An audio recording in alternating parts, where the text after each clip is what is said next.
Okay, welcome back mga kabrad. At may gagawin tayo. Bali ito ay sa akin, gamit ko to. Nabili ko tong DC 12 volts na drill ay 2020 pa, ay hindi, mga 2019 siguro. So dalawang beses na to nabaha. At so far, gumagana pa naman siya. Kaya lang nung itong baha, yung huli, itong July lang, natuluyan na talaga tong switch niya. So akala ko wala na ako makuhang pamalit nito at nag-attempt pa nga ako na na sana i-repair ko. Kaya lang itong part na to, hindi na siya bumabalik yung part na to. Minsan pag binet mo, so hindi mo siya maano kasi hindi na agad umaatas para may ano mo to, matigas na. Tapos hindi na gaano kumukontak, minsan umaandar, minsan hindi. So sabi ko, instead na i-repair ko to, nagsubok ako sa online kung meron. Baka sakaling meron namang pamalit.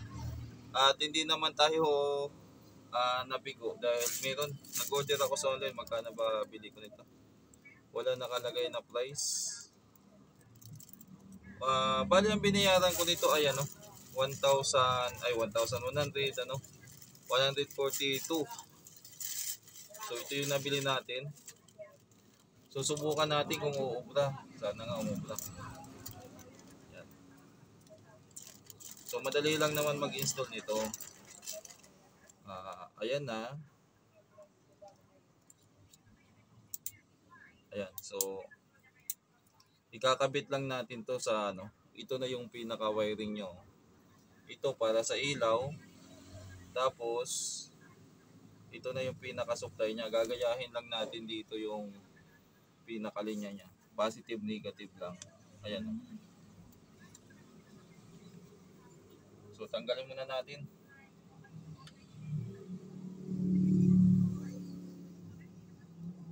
Ayun, tanggal na.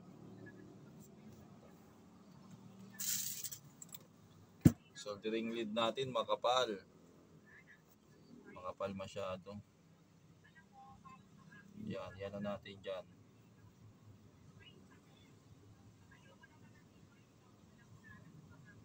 Ayan. Okay. Tapos kabila naman. Pa isa-isa lang yung tanggal natin para hindi tayo maligaw ng posisyon. Okay, tanggal na siya. Tapos ito, bago natin ihinang doon, dagdagan natin ang hinang. Tingga ba? Yan.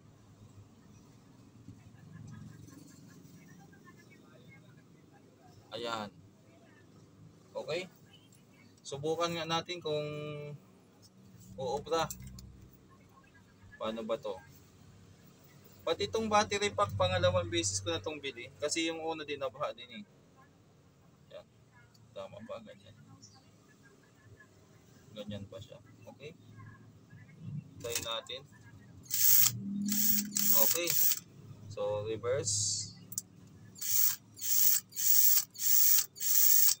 Okay na. So, ayos. Ayos tong nabili natin ngayon. Kukunin na lang natin tong mga materialis na dapat malinisan ko to. Pero saka na yan. Saka ko nalinisan yan. Yan. Ano yun? May nahulog pa na tornilyo. Ayan. So, importante itong dito yan sa pagpihit. Tapos, itong pinaka niya. Paano ba to? Ganyan ata yan. Ay, hindi. Ganyan ata. Ay, mali. Ganyan ba? Kasi itong switch ay dito. Dito yan. Tapos itong ilaw naman niya, dito ata yan eh. Tapos,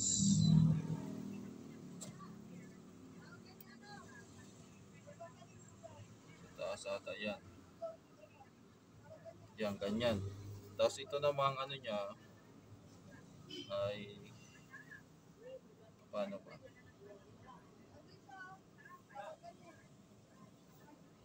Pag ganito ata.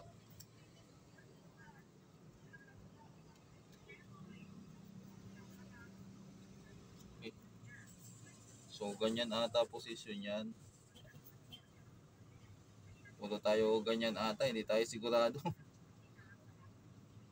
First time ko din mag-ano nito, magkabit ng ano, o magpalit.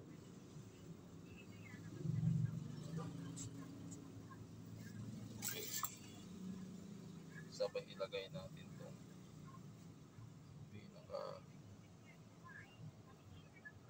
pinakatakip niya. So, sana hindi tayo magkamali. Sumamblay tayo dito, yari.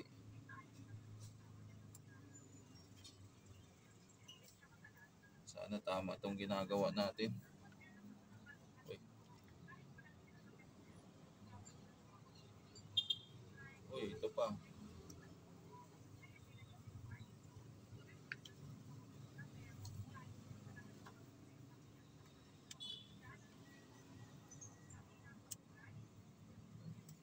Okay.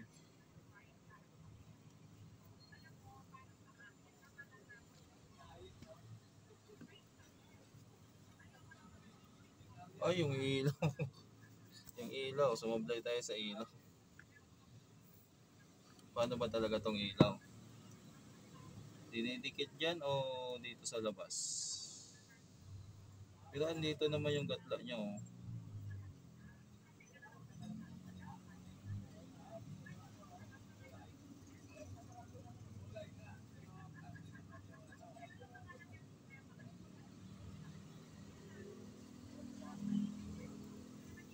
Kasi ito dito to eh. Iayos nga natin itong ano.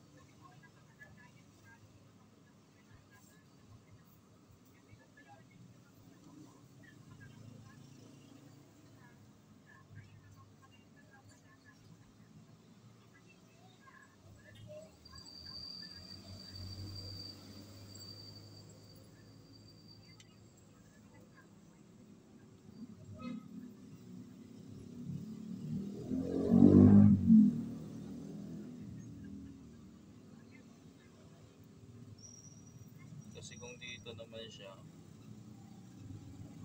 dito talaga.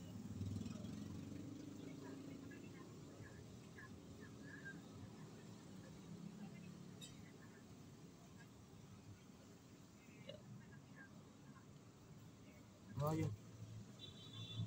Ayaw niya talaga.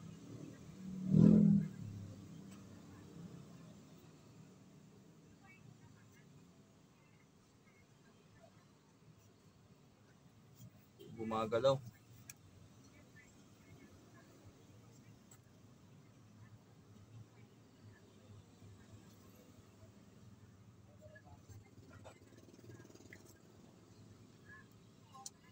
Ay, ang kulit. Buti pa nito, dikitan natin ng ano, pandikit.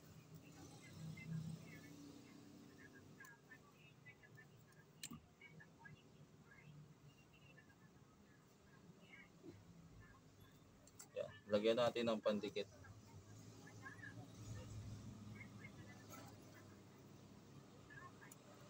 Galing sa Mr. DIY.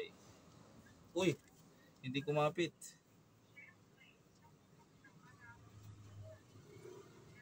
Ay, nako. Sablay mga boss.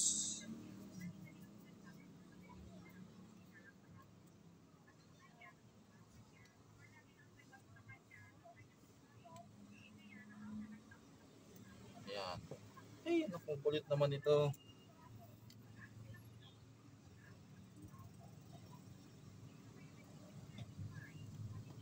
Ayan.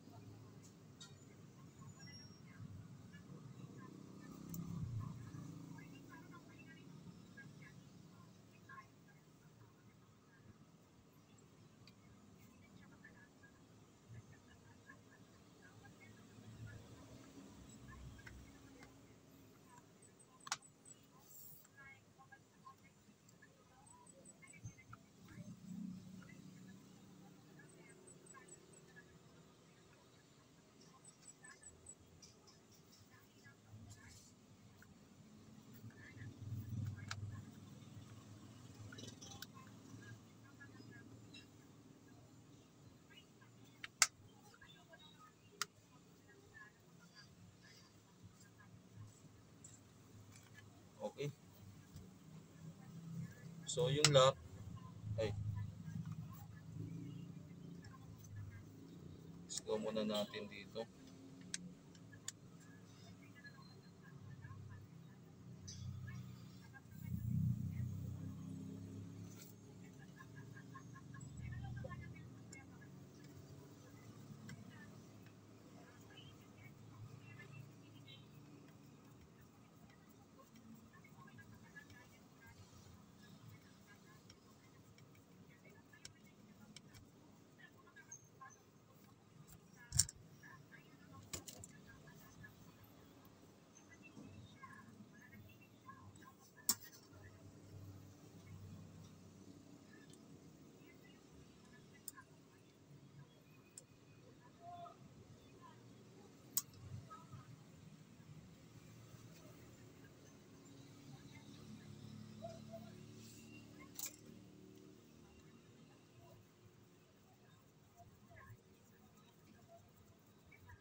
Okay na.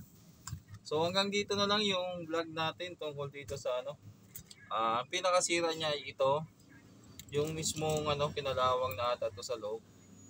So akala ko ay isang switch lang siya na common. So gumagamit pa pala siya ng ACR o transistor. Hindi natin alam kung ACR o IRF yung gamit. So buksan nga natin to.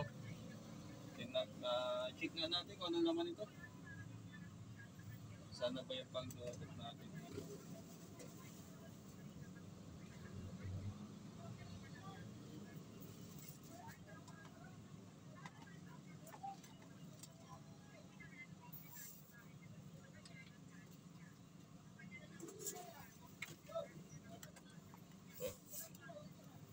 Total, sira naman na to. Buksan na natin.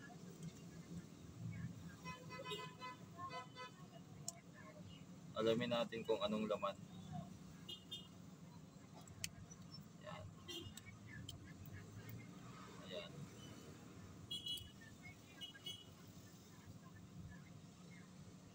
Ano nga ba laman ng switch na to?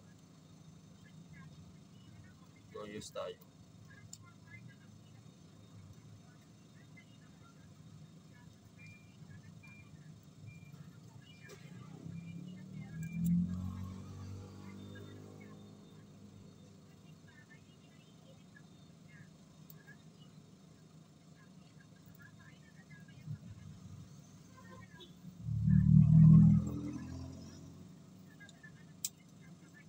So ito yung pinaka switch niya sa taas ito.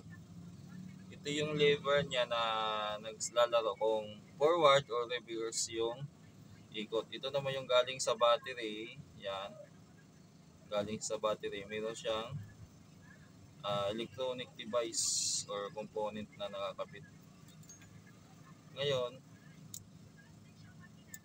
sa tingin ko wala naman sira dito. O, kaya lang ba't nakakapit siya? Nakahinang ata sa ano. Anong gamit pa niya?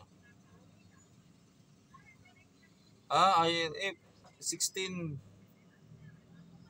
16N06. Ito naman yung pinaka switch niya lang talaga. Ito yung naglalaro. Yan. So kung naglulos na siya dito, pati ito, medyo mahirap na din siya i-trigger. Ito yung switch niya. Kalawang na rin. Yan.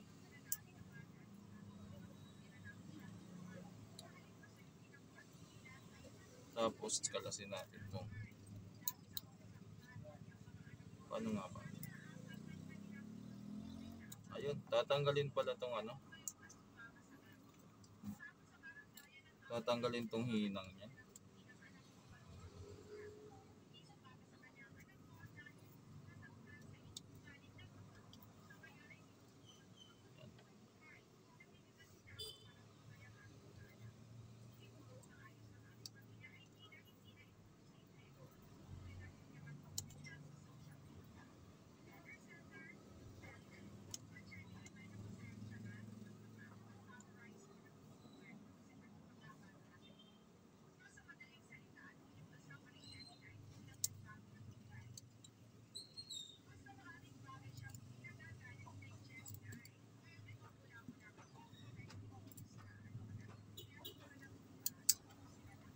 So ito yung pinaka switch niya. Dito naglalaro yung switch. Yan. Ayun, may mga guhit-guhit siya. Tapos may mga resistor papunta dito para makontrol kung kumbaga yung switch na to ay hindi lang siya basic na speed control or switch lang na normal lang na on off. So kasama na rin yung speed control niya. So ito ay isang buong section na to ay speed control. So malamang dahil gumagana pa naman to, naglulos lang, possible na naging problema doon ay ito lang talaga yung mga spring niya saka yung mga contacts niya hindi na tulad niyan. may itim na yung mga contacts nyo. Madumi na yung contacts. So yun lang naging problema at wala namang ano dyan kasi napalitan naman natin. Hindi natin to tsatsagain pang i-repair. Mura lang naman sa online yung pyesa. So nalaman natin na ito, switch na to ay may speed control. Pero baka sakali ay tatabi lang natin tong pinagpalitan. Baka sakaling magka-problema sa mga pisa-pyesa na minor lang naman. May pagkakahuyan tayo. Pero sa ngayon, solve lang problema ko. Makakapag-repair na ako ngayon ng mas mabilis dahil dito na ayos na to. So magbukas ng mga amplifier, mga speaker, mabilis na natin magagawa. Maraming salamat mga boss at God bless po sa ating lahat.